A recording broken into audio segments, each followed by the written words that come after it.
200 বছরের পুরনো একটি সিন্দুক। বছরের পর বছর বন্ধ ছিল তার ঢাকনা। সময়ের ধুলো জমেছে গায়ে, ঘিরে ছিল রহস্য। কিন্তু সেই সিন্দুক খুলতেই বেরিয়ে এলো এমন এক জিনিস যা দেখে বিস্মিত হয়েছেন সবাই। বের হলো প্রায় 480 হাত লম্বা বিশাল এক ব্রাজিলের পতাকা। আর সেই দৃশ্য এখন ফুটবল প্রেমীদের আলোচনার কেন্দ্রবিন্দু। মাগুরা জেলা সদরের ঐতিহ্যবাহী ভাবনহাটি বাজার। ব্রিটিশ আমলের শতবর্ষী এই বাজারের একটি পুরনো টিনের ধানগুদামে সংরক্ষিত ছিল ঢালাই লোহার সেই প্রাচীন সিন্দুক। স্থানীয় তরুণরা বিশ্বকাপ ফুটবলকে সামনে রেখে প্রায় 5 বছর পর খুলেছেন সিন্দুকটি। আর সেখান থেকেই বেরিয়ে এসেছে ফুটবল প্রেমের এক অনন্য স্মারক, বিরাট আকৃতির ব্রাজিলের পতাকা। সিন্দুকটা আমার দাদা, আমার বাবা ব্যবহার করত। সেই সিন্দুকে আমরা এই পতাকাটা রাখি। পতাকাটা রাখার কারণ সেফটি, যেন পতাকাটা রং না নষ্ট হয়, অন্যভাবে যেন ড্যামেজ না হয়, এই কারণে আমরা এখানে রাখি।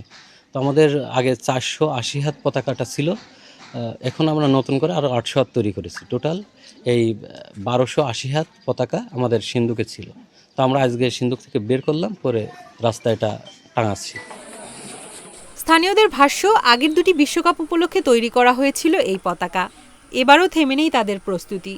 পুরনো পতাকার সঙ্গে যুক্ত হবে আরও প্রায় 800 হাত নতুন কাপড়। লক্ষ্য, বিশ্বকাপের আগে আরও বড়, আরও দৃষ্টিনন্দন পতাকা তৈরি। ফিফা বিশ্বকাপের বাকি আর মাত্র কয়েকদিন, আর সেই উত্তেজনা এখন ছড়িয়ে পড়েছে মাগুরার প্রত্যন্ত গ্রাম পর্যন্ত। নিজেদের জমানো টাকা, শ্রম আর ভালোবাসা দিয়ে শতাধিক পতাকা তৈরি করছেন এলাকার তরুণরা। শুধু ব্রাজিল নয়, আর্জেন্টিনার সমর্থকরাও সমান উৎসাহে সাজাচ্ছেন নিজেদের এলাকা।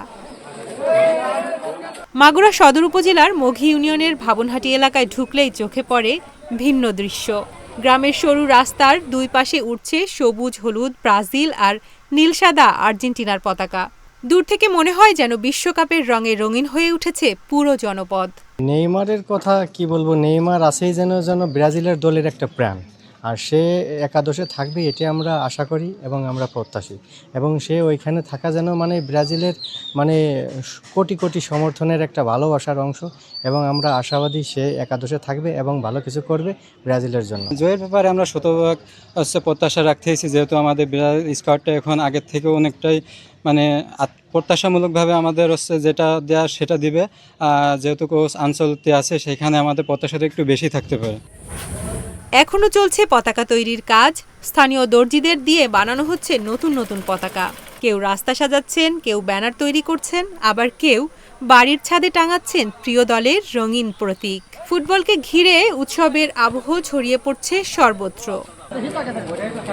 2 শতাব্দীর পুরনো সিন্দুক থেকে বের হওয়া সেই পতাকা তাই শুধু একটি কাপড় নয়, এটি একটি গ্রামের আবেগ, কয়েক প্রজন্মের স্মৃতি আর ফুটবলের প্রতি সীমাহীন ভালোবাসার প্রতীক। বিশ্বকাপের বাঁশি বাজলেই নতুন করে জেগে ওঠে সেই উন্মাদনা। আর মাগুরার ভাবনহাটি যেন আবারও প্রস্তুত ফুটবলের সবচেয়ে বড় উৎসবকে বরণ করে নিতে।